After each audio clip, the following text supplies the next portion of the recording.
Coucou, Mbolu Bisngabou, Nabobara Ngabou. Toujours dans cette perspective, te donner un avis sur une question brûlante, celle des bourses supprimées des grandes nations de cette planète. Bon, de prime abord, je voudrais faire comprendre aux gens que nous sommes déjà dans une autre république, une république de choix, de gouvernance. Donc, ce n'est pas que on est obligé de rebondir chaque fois que, je veux dire, l'exécutif prend une décision à gauche, à droite. On rebondit sans essayer de nous asseoir, de comprendre. Ne regardons pas seulement le fait que les bourses soient supprimées.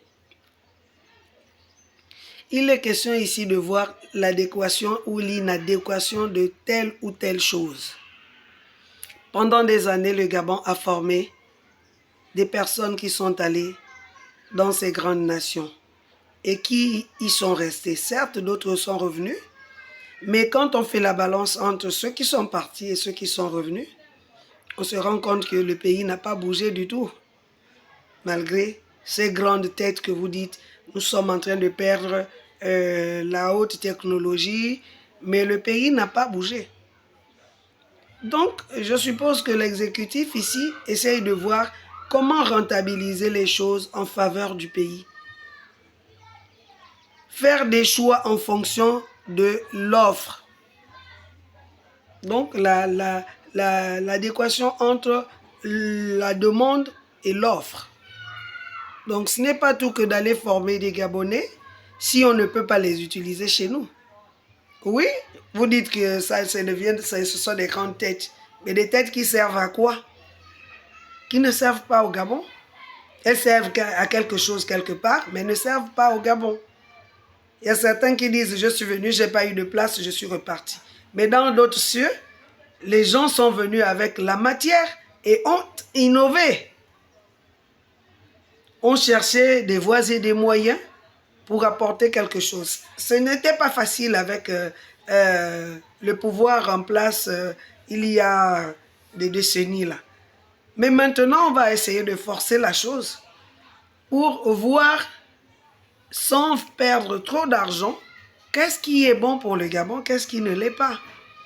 Ensuite, plutôt que de continuer à faire partir les gens,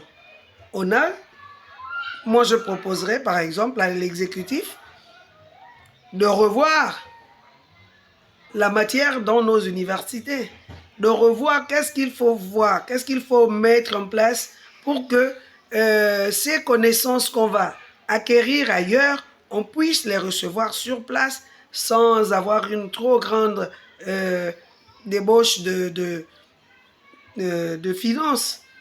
Parce qu'un Gabonais qui va à l'étranger, 2, ça va à 4, mais quand on a 3 000, 6 000, 10 000 Gabonais à l'extérieur, est-ce que vous savez aussi c'est quoi le manque à gagner pour le pays? Et sur les 10 000 qui vont partir, il y a 2 000 seulement qui vont revenir. Donc le Gabon aura déboursé toute cette énergie d'argent pour ne rien recevoir en retour. Vous parlez d'engagement décennal, mais l'engagement décennal existe depuis longtemps. Oui, le départ avec une bourse est encadré par une loi, mais qui respectait encore cette loi? Personne. En commençant par ces gens d'en haut, c'est eux qui prenaient d'ailleurs les bourses pour ces grands États du monde. La majorité des enfants qui y étaient, c'était des enfants de parents nantis, ou d'autres qui avaient glissé par les mailles du filet, par supercherie, où ils ont mouillé fort le maillot pour que leurs enfants y soient.